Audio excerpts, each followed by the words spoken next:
When I got that phone call, it was just my heart dropped, and I didn't even say bye. I don't think. My heart dropped, and I dropped the phone and just took off.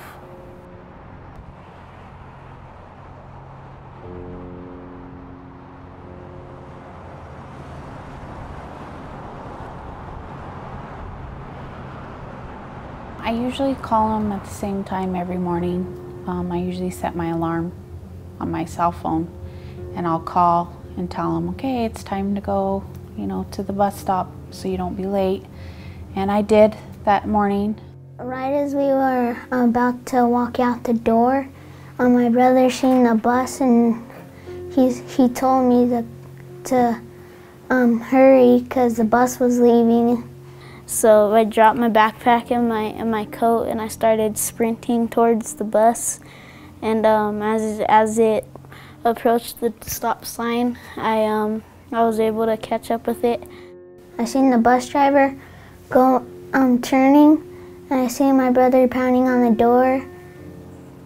I think I pounded on the door maybe about at least 4 times, and the driver definitely looked straight at me, and but he just kept on going. He got clipped on his shoe, and then started to fall under the bus, and then kind of at the time I knew he was gonna get hit. That's when I fell under. I heard him scream, and then that's when it really scared me. Like he was like really, really hurt, and that's when I started to cry.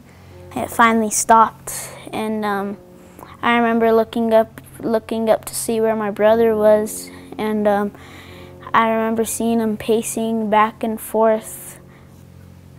I felt like I was just gonna lose my brother, and I wouldn't have no one to play with or anything. The bus driver stopped, and he came out. He came out of the bus and asked me if I was okay.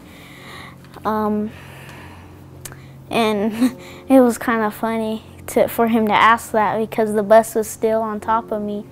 I heard it turn, and I heard screaming, and so I watched the bus stop and the doors open, so I started running down in the backyard towards the bus, and the little neighbor boy I sent on the bus with my son was running towards me, and he was yelling my name, Tammy, Tammy, Tammy. And I looked behind the bus, and I saw black tennis shoes, and my son has black tennis shoes, so I just said, is it Jacob?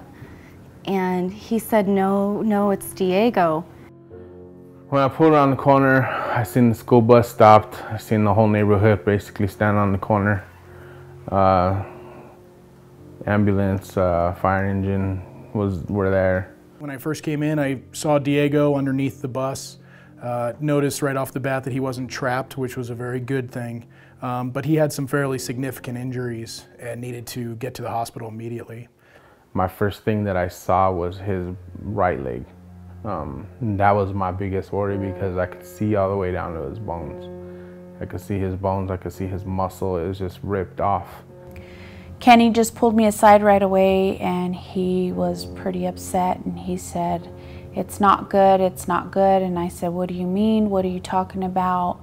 His left leg was still under the bus, so I didn't see how damaged it was at that point. So he knew that he had been hurt pretty badly, but he wasn't in a whole lot of pain, and he was surprisingly with it. And talked to us very normally, which was pretty amazing for a 12-year-old boy. Diego was alert. He was looking right up at me, and he just said, Mom, is it bad? And I said, no, you're gonna be fine. I asked him sort of how school was and what grade he was in and what sort of sports he liked to play, and he talked almost the whole time about football. He wasn't like in a panic mode where, oh my gosh, what's gonna happen? He was just like, kept asking what it looked like, and I think what only scared him was that he couldn't move. Julian had been taken into the house with one of the neighbors because he was pretty upset. He was scared to come out, He didn't come out until I was getting ready to get into the ambulance because they were already going to take him, and Kenny had his car pulled off to the side, so he stood with Julian while I went into the ambulance with Diego.